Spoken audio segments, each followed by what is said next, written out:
तो हेलो दोस्तों, आज जो हम क्लास करेंगे, आज हम पढ़ेंगे सम्राट अशोक के बारे में। एक ऐसा सम्राट जिसने पूरी दुनिया जानती है, एक हिसाब से बहुत ज्यादा पॉपुलर है। अगर आप लोगों ने अब सम्राट अशोक के बारे में पढ़ना या जानना इसलिए जरूरी है क्योंकि अगर आप लोगों ने अगर सरकारी नोट देखा होगा या सरकारी कोई कागज देखा होगा या एग्जांपल हमारे जो 500 2000 के जो भी नोट्स होते हैं, इवन जो गवर्नमेंट के, इवन प्रेसिडेंट ऑफ इंडिया की जो नंबर प्लेट देखोगे ना, तो उन्हीं का चिन्ह होता है। और हम जानते हैं ना, अशोक चिन्ह या अशोक स्तंभ जिसे कहते हैं। तो या आप देखोगे जो प्रॉपर्टी की कागज होती है उस पे जो अशोक स्तंभ लगा रहता है या अशोक का जो सिंबल लगा रहता है, ये आखिर आया कहां से? तो यही एक सम्राट थे, राजा अशोक। हालांकि राजा कहना इनको बहुत गलत होगा, इनको सम्राट कहना ही ठीक है, इसी वजह से उनको सम्राट कहा जाता है। अब देखो सम्राट अशोक के बारे में क्या था, इसको हम कोशिश करेंगे 10 से 15 मिनट में पूरी जानकारी लेने का। तो इसका हम समरी में पढ़ते हैं। तो सबसे पहले देखिए सम्राट अशोक का परिचय। अगर मैं सम्राट अशोक की बात करूं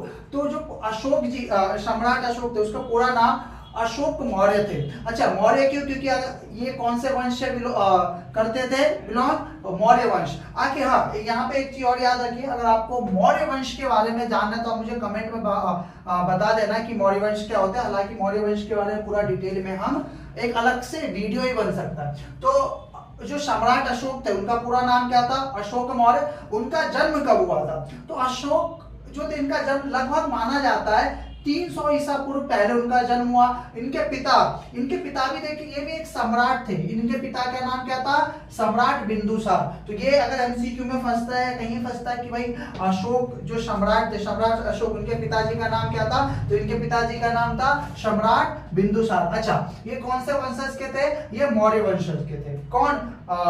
सम्राट अशोक। अच्छा, आप लोगों के दिमाग में ये आ रहा हो कि सर आखिर राजा और सम्राट में क्या फर्क होता है? राजा और सम्राट में क्या फर्क होता है? तो देखो, राजा का मतलब सिंपल सा, राजा के एक छोटा सा जो एरिया या एक हिसाब से छोटा सा जो प्रांत जिसके कवर में आता है, जिसके अंडर में आता है, उसको हम राजा कहते हैं। लेकिन सम्राट एक ऐसा इंसान होता है, एक ऐसा राजा का भी एक हिसाब समझो राजा से भी ऊपर होता है, जिसके ऊपर एक बहुत बड़ा एरिया उसके अंदर में आता है, उसको हम सम्राट कहते हैं। तो राजा सम्राट नहीं है, तो राजा के ऊपर भी एक जो कंट्रोल कर सकता है उसको हम क्या कहते हैं? सम्राट। तो जो अशोक थे ना, वो राजा नहीं थे, वो सम्राट थे, क्योंकि उसके अंदर भी बहुत छोटे छोटे राजा काम करते थे। और ये कौन से वंशज थे?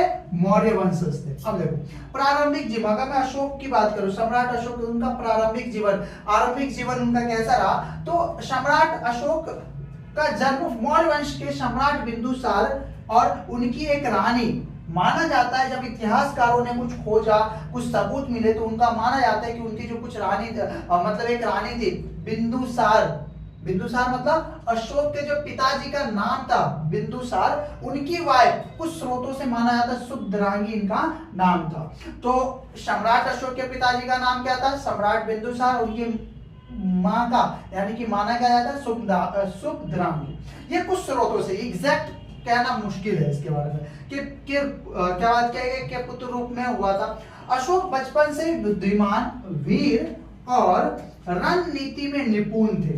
तो जो अशोक थे ना, अशोक बचपन से बहुत चालाक इन द सेंस बचपन से बहुत ज्ञानी, बहुत ज्यादा चतुर। और वो जो कहते हैं ना, उस टाइम में राजा महाराजा वगैरह कैसे रणनीति का मतलब क्या होता है एक हिसाब से, कैसे युद्ध में कैसे विजय प्राप्त किया जाए, या युद्ध में हम कैसे क्या रूल्स रखेंगे, या कैसे कैसे प्लान होने चाहिए। तो जो सम्राट अशोक थे ना, वो बचपन से ही सीखे। अब देखो ये सवाल बहुत अच्छा आता है कि बचपन से कैसे सीख सकते हैं। अब देखो क्या होता है कि जिस माहौल में जैसा इंसान रहता है ना, वो उसमें बचपन से वो सीखने की कला ऑटोमेटिक आ जाता है। अब ध्यान से देखोगे तो सम्राट अशोक जो है ना, सम्राट अशोक है ना, उनके पिता भी अपने आप में एक सम्राट थे और उन्हीं के छत्र छाया में पले बड़े। तो ऑटोमेटिक कहीं ना कहीं अपने पिता से या अपने राजपाट से थोड़ा बहुत सीख लेते। तो इसमें कोई घबराने वाली बात नहीं है कि उन्होंने बचपन से कैसे सीख लिया।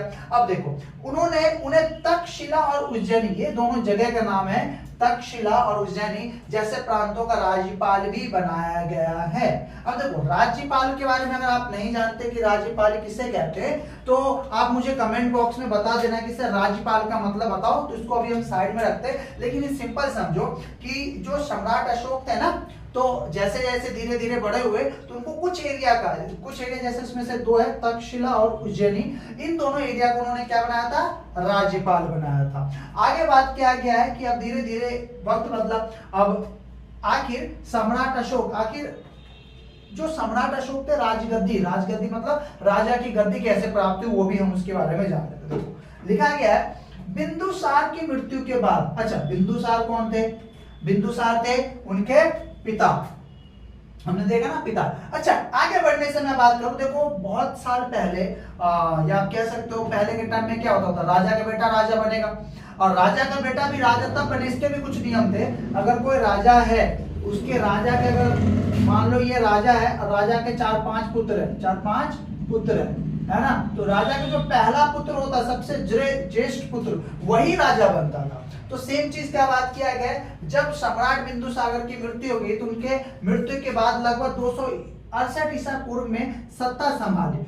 अब देखो इसके बारे में कहा जाता है, अब देखो अच्छा आप लोगों ने एक मूवी देखा है बाहुबली में आप लोग देखते हो कि 2 राजा थे, एक भल्लाल देव और एक दूसरे का नाम क्या था, बाहुबली। राजा कैसे बना जाता, उसमें कैसे छल कपट होता था, एक भाई ने क्या कहते राजगद्दी प्राप्त करने के लिए दूसरे भाई को मरवा दिया, कैसे एक हिसाब से षड्यंत्र रचा गया था। तो ठीक पहले के टाइम में भी ऐसे ही होता था। अब ऐसे क्यों होता था, क्योंकि पहले के टाइम में एक रूल था, अगर कोई राजा है तो राजा का जो पहला पुत्र है वही राजगद्दी प्राप्त करेगा। तो इससे क्या होता था कि ये जो पुत्र होते थे ना, जैसे 3, 4, 5, उसको ना कभी कभी ये बातें ना हजम नहीं होता, तो क्या करते थे, एक दूसरे को लड़ाई झगड़ा कर देते थे राजगद्दी प्राप्त करने के लिए। एग्जाम्पल मान लो ये पहला नंबर का पुत्र है ना, ये दूसरे नंबर का पुत्र है, तीसरा और चौथा, और ये 5वें नंबर का। अब मान लो ये 5वां पुत्र है, उसके अंदर बहुत ज्यादा जिज्ञासा है, बहुत ज्यादा मन कर रहा है कि मैं राजा बनूं, तो वो क्या करेगा, अब रूल के अकॉर्डिंग तो ये होना चाहिए पहला ज्येष्ठ पुत्र राजा बनेगा। तो ये क्या करता था, ये एक ऐसा कहानी, एक ऐसा षड्यंत्र, एक ऐसा रणनीति बनाता था जिससे ये सारे भाई खत्म हो जाए। कभी कभी अपने भाई को ही मरवा देते थे। तो इससे होता है कि जब कोई भाई बचा नहीं तो ऑटोमेटिक राजगद्दी किसको मिल गया था, अब भाई राजा का पुत्र है तो उसको ही राजगद्दी मिलेगी। क्योंकि उस टाइम तो लोकतंत्र नाम की कोई चीज नहीं होता था, उस टाइम एक ही रूल था। अगर आजादी से पहले की बात करो, अंग्रेजों से अगर मैं पहले की बात करूं, तो एक टाइम वही होता था, राजा का बेटा ही राजा बनेगा। उसमें कोई रूल नहीं था कि भाई लोकतंत्र इलेक्शन करवा लो, हम ये राजा नहीं चाहिए, वो राजा नहीं चाहिए, ऐसा कुछ नियम ही नहीं था। राजा का बेटा है राजा बनेगा। अब वो राजा अच्छा भी हो सकता है और बुरा भी हो सकता है, ठीक है। तो यहाँ पे भी देखो सेम चीज बोला गया है, जो सम्राट अशोक थे ना, अब देखो बिंदुसार की मृत्यु हो गई, तो यहाँ पे बोला जाता है कि बिंदुसार की मृत्यु के बाद राजगद्दी किसको मिल गया, अशोक को। लेकिन अशोक को ऐसे गद्दी नहीं मिला, क्योंकि कुछ सबूतों से, कुछ इतिहासकारों, कुछ स्रोतों से यह पता चलता है कि कहा जाता है कि सत्ता पाने के लिए अशोक ने कई भाइयों से युद्ध किया और अंत में राजगद्दी प्राप्त की। देखो मैंने यही बोला ना, यही मैंने आपको समझाया। कभी कभी क्या होता था कि जैसे राजा अशोक यानी सम्राट अशोक के बारे में ये कुछ चीजें मिलता है, कहा जाता है, एग्जैक्ट कहना मुश्किल है क्योंकि उस टाइम कोई इंसान थे नहीं। हमें जो थोड़े बहुत सबूत मिलते हैं उससे इतिहासकार इससे कुछ कहते हैं आप निचोड़ निकालने का प्राप्त करते हैं। उससे बोला जाता है कि उस टाइम जो सम्राट अशोक थे, सम्राट अशोक ने अपने को राजा बनाने के लिए, अपने को राजगद्दी प्राप्त करने के लिए उन्होंने बहुत सारा अपने जितने भी भाइयों से सभी से लगभग उसने युद्ध किया, उसके बाद उसने राजगद्दी को भी प्राप्त किया। ठीक है, चलिए अब फिर आगे बढ़ते हैं। तो दोस्तों अभी तक जो हमने देखा, अब देखो आगे बढ़ते हैं। देखो सम्राट अशोक के जीवन में, जो सम्राट अशोक थे ना, सम्राट अशोक के जीवन में कलिंग का युद्ध बहुत ज्यादा इंपॉर्टेंट है। अब सम्राट के अशोक के जीवन में कलिंग का युद्ध इतना इंपॉर्टेंट है, इतना इंपॉर्टेंट है, कहते हैं कि किसी इंसान के जीवन में कभी कभी एक ऐसा घटना हो जाता है, उस घटना के वजह से इंसान की पूरी जिंदगी बदल जाती है। ठीक उसी तरीके से जो सम्राट अशोक था ना, सम्राट अशोक के बाद जीवन में भी एक ऐसा मोड़ आया था, उनके जीवन में एक युद्ध हुआ था। वो कौन सा युद्ध था? कलिंग का युद्ध। जो कलिंग मतलब एक जगह का नाम है, जो आज के टाइम वही जगह क्या कहलाता है? उड़ीसा। जो आप उड़ीसा देखते हो ना, उड़ीसा की जो स्टेट है हमारा, उसी उड़ीसा में से एक उस टाइम यानी कि सम्राट अशोक के टाइम उसका पुराना नाम क्या है? कलिंग। तो ये कलिंग में एक युद्ध हुआ था जो मानो पूरा का पूरा अशोक का जीवन ही बदल गया। अब ऐसे हुआ क्या था इस युद्ध में? देखो सबसे पहली बात तो क्या हुआ था कि जो सम्राट अशोक था कलिंग मतलब उड़ीसा को जीतने के लिए उन्होंने हमला किया था। अब हमला करने के बाद अब क्या होता है कि पहले के टाइम में तो ऐसे ही होता था, अगर मैं राजा हूं और मुझे दूसरा राज्य जीतना है तो कहीं ना कहीं मुझे उस जगह को जीतने के लिए मुझे उस पर हमला करना पड़ेगा। अगर मैं उस राज्य को हरा देता हूँ, वहां के सैनिक को हरा देता हूँ, तो वो उस राजपाट उसकी संपत्ति सारे की सारी चीज ऑटोमेटिक मेरा हो जाता है। ठीक इसी तरीके से, लेकिन याद करो युद्ध का जो कीमत होता है ना, कॉस्ट बहुत भयानक होता है।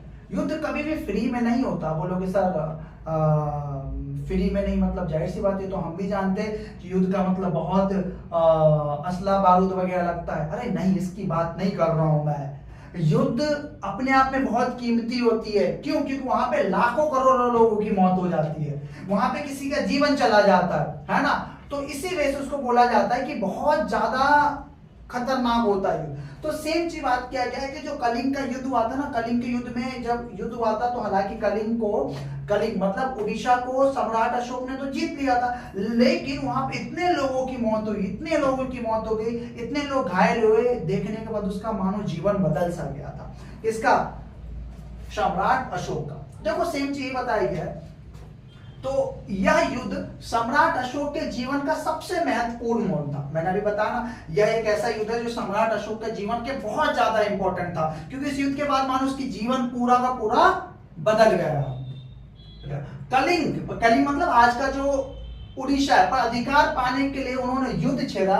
इस युद्ध में हजारों लोगों की जान गई। देखो मैंने अभी बताया था कि जो सम्राट अशोक थे, कलिंग मतलब आज के टाइम में जो उड़ीसा के हालात, उस पर उन्होंने पहले हमला किया। हमला करने के बाद उन्होंने उसको जीत तो लिया, लेकिन यहाँ पे हजारों लाखों लोगों की जान चली गई। अब इसका देखो हानि क्या हुआ, लाखों लोग मारे गए, लाखों लोग घायल हो गए या क्या। अब जाहिर सी बात, मैंने अभी बोला ना, युद्ध की जो कीमत होती है ना, बहुत ज्यादा महंगा होता है ना, क्योंकि वहां पे लाखों करोड़ों लोगों की जान चली जाती है, कितने लोग घायल हो जाते हैं, कितने लोग जो पूरी जीवन की कमाई होती है वो बर्बाद हो जाता है ना। तो युद्ध कभी भी फ्री ऑफ कॉस्ट नहीं होता है। याद रखना कि युद्ध का मतलब मैं पैसे से बात नहीं कर रहा हूँ, असला बारूद की बात नहीं कर रहा हूँ मैं, कि उसको खरीदने के लिए बनाने के लिए कॉस्ट लगे। यहाँ पे मैं जीवन से बात कर रहा हूँ। ठीक है, तो आगे देखो परिणाम। अब इस युद्ध के उसका परिणाम क्या होता है? अब देखो हर एक, जैसे आप लोग एग्जाम भी देते हो तो एग्जाम के बाद रिजल्ट आता है ना, उसके परिणाम। तो ठीक इसी तरीके उन्होंने युद्ध तो कर लिया, युद्ध के बाद उनका परिणाम क्या हुआ? देखो युद्ध के बाद अशोक को गहरा पछतावा हुआ। अभी बात कर रहे हैं युद्ध के बाद अब क्यों पछतावा हुआ। उन्होंने युद्ध की विविधता को देखकर हिंसा का त्याग कर दिया। अब देखो उन्होंने इतने लोगों की मौत, इतने लोगों की घायल, इतने कुछ देखा ना कि उनको मतलब एक हिसाब से सदमा टाइप का लग गया, एक बहुत ज्यादा पश्चाताप हुआ कि भाई नहीं। उसके बाद उन्होंने क्या कर दिया, एक हिसाब से बिल्कुल वो जो हिंसा का रास्ता था ना, मार काट करने वाला, पूरा का पूरा उस रास्ते को ही उन्होंने त्याग कर दिया। उसके बाद कलिंग युद्ध, यानी कलिंग के युद्ध के बाद अशोक ने बौद्ध धर्म को अपना लिया। उन्होंने बुद्ध के अहिंसा, करुणा और शांति के सिद्धांतों को अपनाया और अपने जीवन का लक्ष्य बना लिया। अब देखो जो सम्राट अशोक थे, सम्राट अशोक मैंने बताया ना, कभी कभी हर एक इंसान के जीवन में एक ऐसा पल होता है, एक ऐसा इंसिडेंस हो जाता है जिसकी वजह से उसका जीवन ही बदल जाता है ना। ठीक इसी तरह के सम्राट अशोक के साथ हुआ।